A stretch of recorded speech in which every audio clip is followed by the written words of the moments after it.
Igicamunsi cyiza kuri mwe mwese mukurikiye Umusanzu Media aho muri mu bice bitandukanye by'igihugu cyacu cy'u Rwanda. Njye ndi Daniel Niyonkuru nje kubageza aya makuru. Ubuyobozi bw'akarere ka Rubavu bukomeje gufasha abakora uburaya kubureka burundu binyuze mu kubahuza n'amahirwe y'akazi aboneka muri aka karere no kubafasha kwifasha. Ibintu byatumye abagera kuri 440 babureka. Turibuze kubabwira kandi ko u Rwanda rwatangiye gutanga urukingo rw'indwara y'umwijima mu bwoko bwa B, hepatite B ku bana bakivuka mu rwego rwo kubongerera ubudahangarwa kubarinda kwandura indwara no kuzahazwa nayo. Turibuze no kujya mu myidagaduro tubabwire ko umuhanzikazi w'umunyajamaika Shense yageze i Kigali aho yitabiriye igitaramo ari buhuriremo n'abarimo Mavado wo muri Nigeria, Kivumbi King wa hano mu Rwanda. Biribuze kuba kuri uyu mugoroba wo ku itariki 3 Mutarama y'umwaka w'2026. Naho hanze y'u Rwanda turibuze kubabwira ko ubwato bwarimo abanyafrika 200 bageragezaga kwinjira muri Espagne bwarohamye hakaza kubura benshi, byibuze abantu 7 kuri ubu bakaba aribo bamaze kumenyekana ko bamaze gushira mu mwuka bapfuye.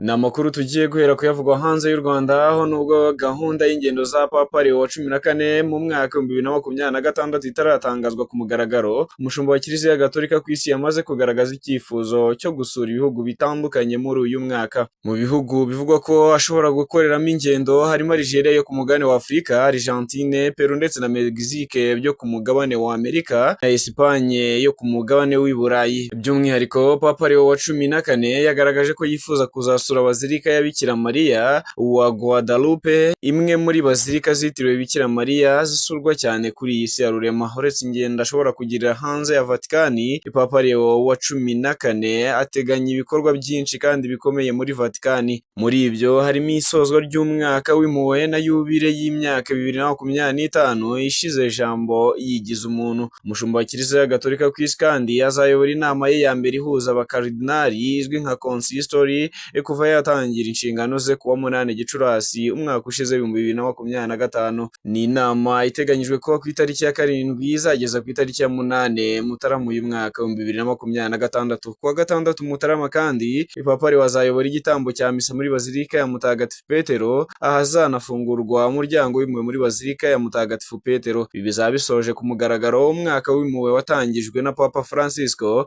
kuwa 28 Ukuboza mwaka 2024. Nyuma yo gusoza umwaka mutagatifu, Papa Leo yahamagaje inama idasanzwe y'abakaridinali izaba kuwa 7 no kuwa 8 Mutarama uyu mwaka. Izi nama zisanzwe zibanda ku ngingo zikomeye zirimo ibijyanye n'inyigisho, imiyoborere n'ubushumba bwa Kiliziya Gatolika ku isi. Papa Leo kandi yanatangaje ko umunsi mpuzamahanga w'abana ku isi uzizihizwa ku nshuro ya 2 ukazabera i Roma kuwa 25 kugeza kuwa 27 Nzeri umwaka 2026. Iyi gahunda itegurwa na Dicasteri ya Vatikani ishinzwe abarayiki, umuryango n'ubuzima, ikazahuza abana n'imiryango baturutse hirya no hino mu isi yose. Tuvuye kuri aya makuru ajyanye n'iyobokamana, reka tubabwire inkuru isa nayibabaje aho ubwato bwarimo abanyafrika 200 bageragezaga kwinjira muri Espagne bwarohamye hahora abantu benshi, byibuze abantu 7 akaba aribo bimaze kumenyekana ko bapfuye, ni mu gihe abandi benshi babuze nyuma y'uko ubwato bwari butwaye abimukira 200 bageragezaga kujya i Burayi mu buryo butemewe bwarohamaga. Impanuka yabereye mu nyanja ya Atlantique ku ruhande rwa Gambia, ubwo ubwato bwiyubise kuwa 31 umwaka ushize. Amakuru akaza kumenyekana bitinze, abantu bagera ku 100 bamaze kurohorwa, mu gihe abandi bari muri ubwo bwato bwari burimo abagiye ku ruhererekane rw'ibirwa ruzwi nka Canary Island bo baburiwe irengero. Ni igice kibarwa nk'ubutaka bwa Espagne kiri mu nyanja ya Atlantique mu majyaruguru ashira uburengerazuba bwa Afurika. Ni inzira ikunzwe gukoreshwa n'abanyafrika benshi bashaka kujya mu Burayi. Abagera ku bihumbi 47 niho bamaze kugerageza guca yaciye inzira ya Canary Island mu mwaka w'ibihumbi 2024. Umuryango utegamiye kuri leta ya Espagne wa Caminando Fronteras ugaragaza ko abarenga 9,000 bapfuye bagerageza kugera kuri iki kirwa cya Canary Island. Ingabo za Gambia zirwanira mu mazi zikomeje ibikorwa byo gushakisha ababuriye muri iyi mpanuka. Minisiteri y'ingabo ya Gambia yo yatangaje ko abaguye muri iyi mpanuka benshi atari abo muri iki gihugu ndetse inkomoko yabo ikaba ikomeje gushakishwa.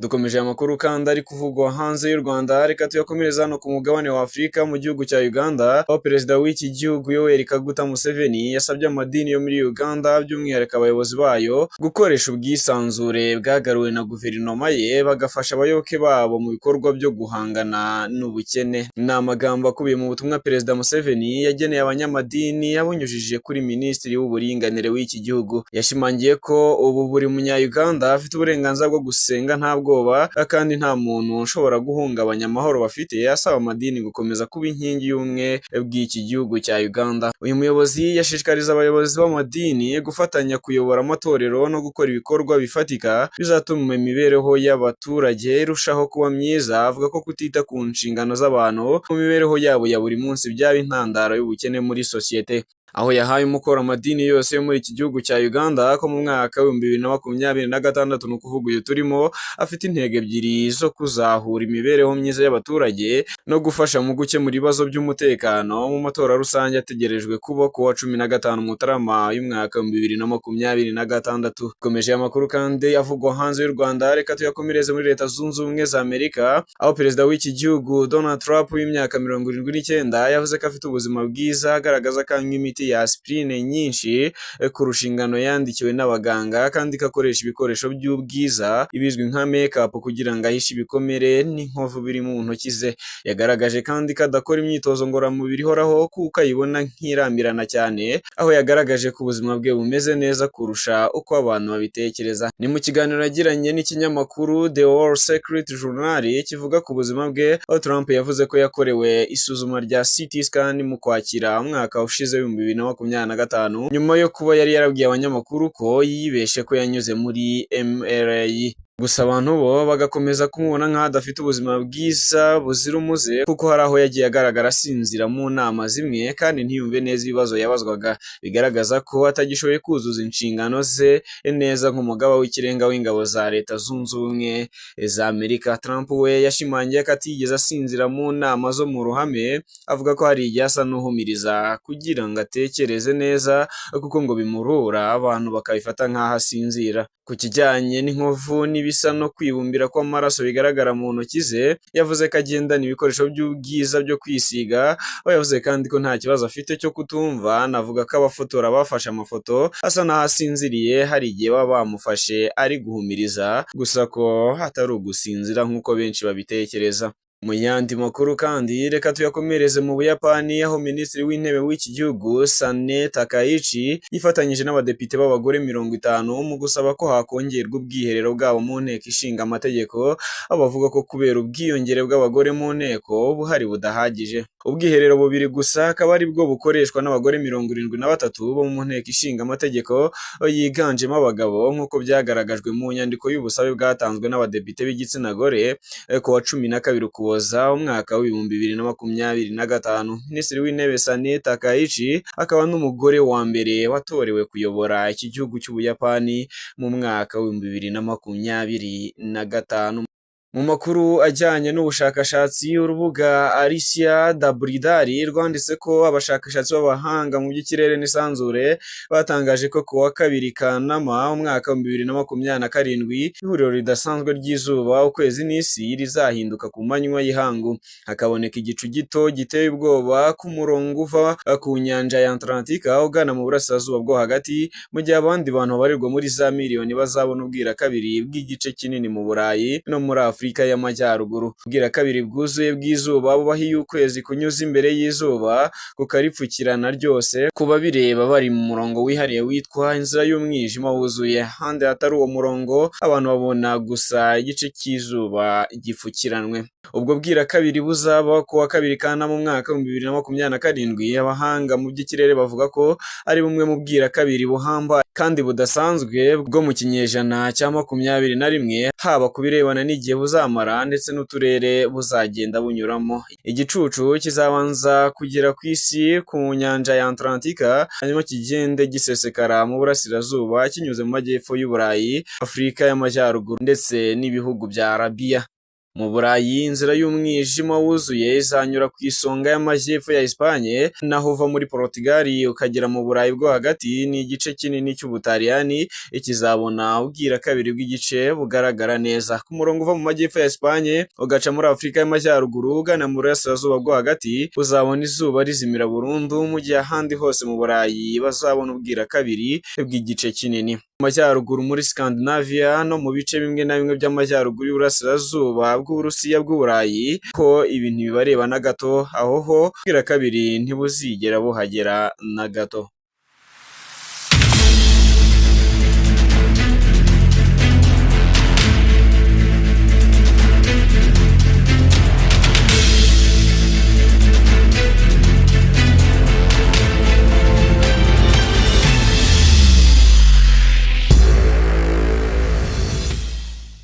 Reka aya makuru noneho tuyakomereze hano iwacu mu gihugu cy'u Rwanda, aho ubuyobozi bw'akarere ka Rubavu bwatangaje ko bukomeje gufasha abakora uburaya kubureka burundu binyuze mu kubahuza n'amahirwe y'akazi aboneka muri aka karere ka Rubavu no kubafasha bo ubwabo bakifasha, ibintu byatumye abagera kuri 440 bareka uwo mwuga w'uburaya. Inkuru irambuye na Marie Rose. Ubuyobozi bw'akarere ka Rubavu bwatangaje ko bukomeje gufasha abakora uburaya kubureka burundu binyuze mu kubahuza n'amahirwe y'akazi aboneka muri aka karere no kubafasha kwifasha, ibintu byatumye abagera kuri 440 babureka. Imibare itangwa n'ubuyobozi bw'akarere ka Rubavu igaragaza ko habarurwa abakora uburaya 3180. Umubare munini w'abakora uburaya biganje mu mirenge y'umujyi nka Gisenyi, Rugerero, Nyamyumba, Rubavu, Kanama, Nyakiriba na Nyundo. Umuyobozi w'akarere ka Rubavu wungirije ushinzwe imibereho myiza Ishimwe Pacifique mu kiganiro yagiranye na Igihe yavuze ko umubare w'abakora uburaya ugenda ugabanyuka uko bakomeza guhurizwa hamwe mu matsinda. Miss Meya Ishimwe yavuze ko uko bagenda babegera abakora uburaya bakabaganiriza bakanabafasha kwiga imyuga, abenshi bagenda bava mu buraya ku buryo bafite icyizere ko bazagabanuka ku kigero cyo hejuru. Amakuru agera ku Gihe niko abakora uburaya mu karere ka Rubavu ufite imyaka myinshi afite imyaka 58, mu gihe ufite mike afite imyaka 18. Mu mirenge yose igize akarere ka Rubavu hagaragaramo abakora uburaya babyemera ndetse bafite ababahagarariye mu matsinda bahuriramo. Bamwe mu baganiriye na Igihe bo mu mujyi wa Gisenyi bakiri mu buraya batifuje ko babafata amajwi cyangwa amafoto, bavuze ko kuba bakiburimo ari amaburakindi kuko bahuriramo n'ibizazane byinshi nk'aho bahura n'abagabo bakabambura, ubusinzi bukabije, kubyara abana batifuza no kwanduriramo indwara zirimo na sida. Mu karere ka Rubavu habarurwa abakora uburaya bari mu matsinda atandukanye, aho hari amatsinda 10 afite abantu 30. Naho mu makuru akomeje kuvugwa hano mu gihugu cy'u Rwanda nuko igihugu cy'u Rwanda cyatangiye gutanga urukingo rw'indwara y'umwijima wo mu bwoko bwa B uzwi nka hepatite B ku bana bakivuka, mu rwego rwo kongerera ubudahangarwa ndetse no kubarinda kwandura indwara no kuzahazwa nayo. Byinshi kuri iyi nkuru Marie Rose arakomeza bitubwira. U Rwanda rwatangiye gutanga urukingo rw'indwara y'umwijima wo mu bwoko bwa hepatite B ku bana bakivuka, mu rwego rwo kubongera ubudahangarwa bubarinda kwandura iyi ndwara no kuzahazwa nayo. Bikubiye mu itangazo ryashyizwe hanze n'ikigo cy'igihugu gishinzwe ubuzima RBC kuri uyu wa gatanu tariki 2 Mutarama 2026. Iryo tangazo ryavugaga ko indwara y'umwijima wo mu bwoko bwa hepatite B ari indwara ikomeye iterwa n'agakoko ko mu bwoko bwa virusi HBV. Abantu benshi bafite iyi ndwara bakaba barayandujwe n'ababyeyi mu gihe cyo kuvuka. Ikigo cy'igihugu gishinzwe ubuzima RBC cyasobanuye ko uru rukingo ruzajya rutangwa bitarenze amasaha 24 ku bana bakivuka mu kubongerera ubudahangarwa bubarinda kwandura iyi ndwara no kuzahazwa nayo. RBC yasobanuye ko kugira ngo iyi gahunda ishyirwe mu bikorwa neza, ibigo nderabuzima byose byo mu gihugu byahawe ubushobozi n'ibikoresho bizabafasha kubika neza no gutanga inkingo z'iyi ndwara ku mwana wese wavutse mu gihe kitarenze amasaha 24 ndetse n'uwaba yavukiye hanze y'ivuriro agafashwa. Abaganga kandi bahawe amahugurwa ahagije ku buryo bwo gutanga inkingo nuko zitangwa. Mu isi yose habarurwa abantu basaga miliyoni 296 barwaye indwara y'umwijima wo mu bwoko bwa hepatite B idakira. Ishami ry'umuryango w'abibumbye ryita ku buzima rigaragaza ko buri mwaka iyi ndwara ihitana abarenga miliyoni 1, ahanini bitewe na kanseri ndetse n'uburwayi bukomeye bw'umwijima buzwi nk'urushwima.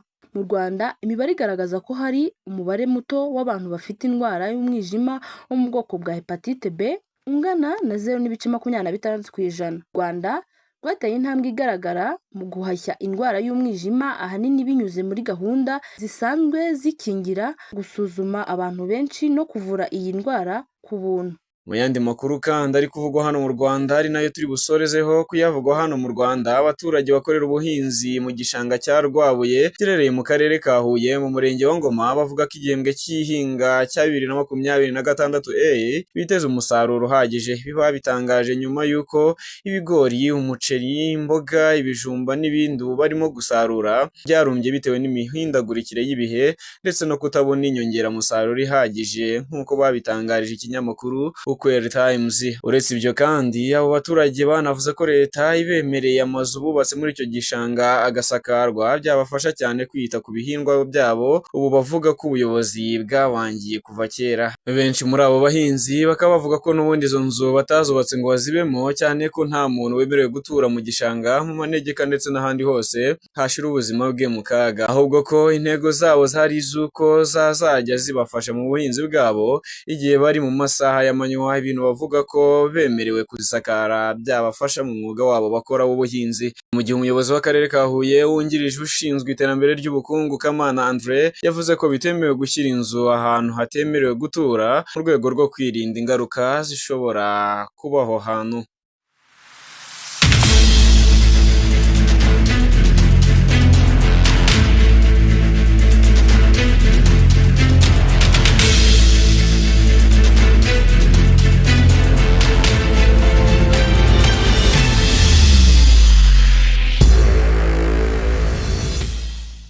Mu makuru akomeje kuvugwa muri siporo ndetse n'imyidagaduro, mu ijoro ryo kuri iyi tariki ya 2 Mutarama umwaka 2026 nibwo Shense yageze i Kigali aho yitabiriye igitaramo azahuriramo n'abarimo Mavado, Kivumbi King kuri uyu mugoroba wo ku itariki 3 Mutarama uyu mwaka turimo. Shense ni umwe mu bahanzi bagezweho mu muziki, w'isi akaba yageze i Kigali aturutse muri Nigeria. Kugeza ubu akaba amaze guhatanira ibihembo 2 bya Grammy Award, no kuvuga icyo mu mwaka 2021 n'iyo mu mwaka w'ibihumbi 2023. Imanzi kandi yamenyekanye mu ndirimbo nka Hit and Run, Writer, Blessed ndetse n'izindi nyinshi zatumye izina rye riba ikimenya bose mu muziki wo ku ruhando rw'isi. Iki gitaramo ajemo kiri bubere muri BK Arena, kiba cyarateguwe na Visit Rwanda ku bufatanye n'ibigo nka Skol Brewery Limited, Rwandair ndetse na Banki ya Kigali kugira ngo aba bahanzi batangire umwaka bataramira abakunzi babo muri iki gihugu cyacu cy'u Rwanda. Vuye muri aya makuru kandi ku wa gatanu umwanditsi w'ibitabo Ruzindana Anakreti yamuritse igitabo yise Opinions,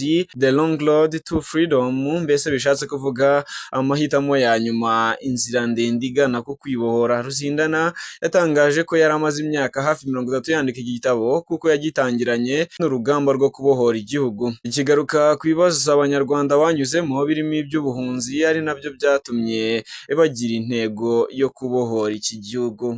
Mu makuru ari kuvugwa muri siporo, rutahizamu w'ikipe y'igihugu ya Portugal ndetse na Al Nassr Cristiano Ronaldo yatangiye umwaka w'ibihumbi 2026 aho ashobora kuzandikamo amateka mabi. Ku munsi w'ejo nibwo Al Nassr itari yagatsinzwe umukino n'umwe muri shampiyona ya Arabia Saudite, yatsinzwe ibitego 3-2. Cristiano Ronaldo ntiyabonye igitego muri uyu mukino ndetse ntiyigeze abona amahirwe afatika yo gutsinda. Al Nassr iri ku mwanya wa mbere ku rutonde rwa shampiyona yatsinzwe n'ikipe iri ku mwanya wa 4, byahise bituma ijya ku gitutu, dore ko kuri ubu irusha amanota 2 gusa. Al Hilal ya kabiri ndetse yo ikaba igifite umukino wayo izakina ejo ku cyumweru, iramutse utsinze ahita yicara ku mwanya wa mbere, Al Nassr ikajya ku mwanya wa 2. Uyu mwaka wa 2026 niho Cristiano Ronaldo ashobora kuzakoreramo amateka ahambaye agatsindamo ibitego 1000, ariko bikaba bimusaba gukora cyane, dore ko kuri ubu afite ibitego 958. Bisobanuye ko mu gihe hasigaye amezi atarenga 6 ngo hatangire igikombe cy'isi cya 2026 hakiri ibitego 42 ngo agere ku ntego ikomeye cyane mu mateka y'umupira w'amaguru. Naho mu Bwongereza, ikipe ya Arsenal ishobora gufatirwa ibihano n'ishyirahamwe ry'umupira w'amaguru mu Bwongereza ko uburyo rutahizamu wayo Gabriel Jesus yishimiye igitego yerekana ko ari uwa Yesu. Gabriel Jesus yatsinze igitego cye cya mbere ku mukino Arsenal yatsinze Aston Villa ku wa kabiri w'iki cyumweru muri Premier League nyuma y'iminsi 364 yari amaze mu mvune. Uyu mukinyi wari winjiye mu kibuga asimbuye ku munota wa 77 akagitsinda ku munota wa 78, ariwo umupira wa mbere akozeho. Mu kwishimira iki gitego yerekanye umupira yari yambaye imbere wanditseho amagambo agira ati I belong to Jesus, bishatse kuvuga ngo nduwa Yesu. Kuri ubu ikipe ya Arsenal ishobora gufatirwa ibihano byo gucibwa amafaranga n'ishyirahamwe ry'umupira w'amaguru mu Bwongereza FA kuko iby'uyu mukinnyi yakoze bitemewe. Itegeko rya 4 rya FA rigenga imyambaro y'abakinnyi rivuga ko umwambaro wose ugomba kuba uterekana ubutumwa bwa politike, idini cyangwa ubutumwa bwihariye. Iryo tegeko risobanura ko umukinnyi atagomba kwerekana imyenda y'imbere irimo amagambo ajyanye na politike, idini cyangwa ibitekerezo bye bwite. Iri tegeko kandi rikomeza rivuga ko mu gihe habayeho kurenga kuri ayo mabwiriza, umukinnyi w'ikipe cyangwa se n'ikipe ye bashobora guhanwa. Nuko nsoje amakuru yavugwaga kuri uyu munsi, reka mbashimire cyane mwese twayabanyemo. Njye ndi Daniel Niyonkuru, reka mbifurize kuza kugira umunsi mwiza.